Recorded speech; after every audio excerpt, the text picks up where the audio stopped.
Σήμερα, θα σας μιλήσω για μια πραγματικότητα που ίσως σας σοκάρει. Φανταστείτε να χάνετε την ικανότητα να φάτε, να πληθείτε ή να ντυθείτε μόνοι σας.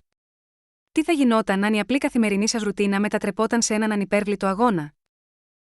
Στο Ισραήλ, όπως και σε πολλές άλλες κοινωνίες, χιλιάδες ηλικιωμένοι αντιμετωπίζουν ακριβώς αυτή την πρόκληση κάθε μέρα. Οι φαινομενικά απλές πράξεις του φαγητού, του μπάνιου, του ντυσίματος και της προσωπικής υγιεινής γίνονται μια πολύπλοκη διαδικασία που απαιτεί συνεχή βοήθεια.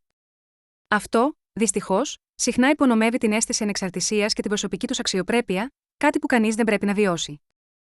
Πέρα από τη σωματική δυσκολία, υπάρχει και μια σκληρή οικονομική πραγματικότητα. Πολλοί από αυτούς τους ηλικιωμένους ζουν με πολύ χαμηλό εισόδημα, συχνά βασιζόμενοι αποκλειστικά σε επιδόματα αναπηρίας.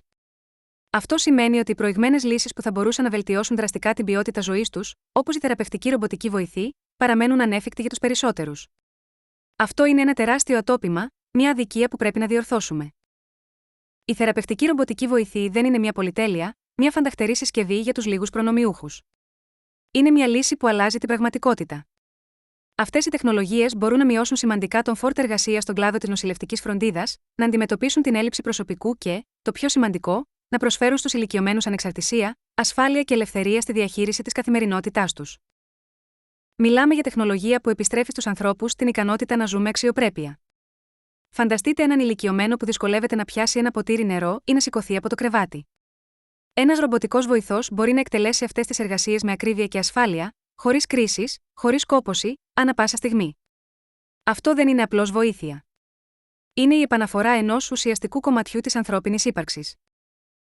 Ήρθε η ώρα να αλλάξουμε την οπτική μας. Η ένταξη προηγμένων θεραπευτικών λύσεων, και συγκεκριμένα των θεραπευτικών ρομποτικών βοηθών, στο καλάθι υπηρεσιών υγείας δεν είναι απλώς ένα σωστό κοινωνικό βήμα.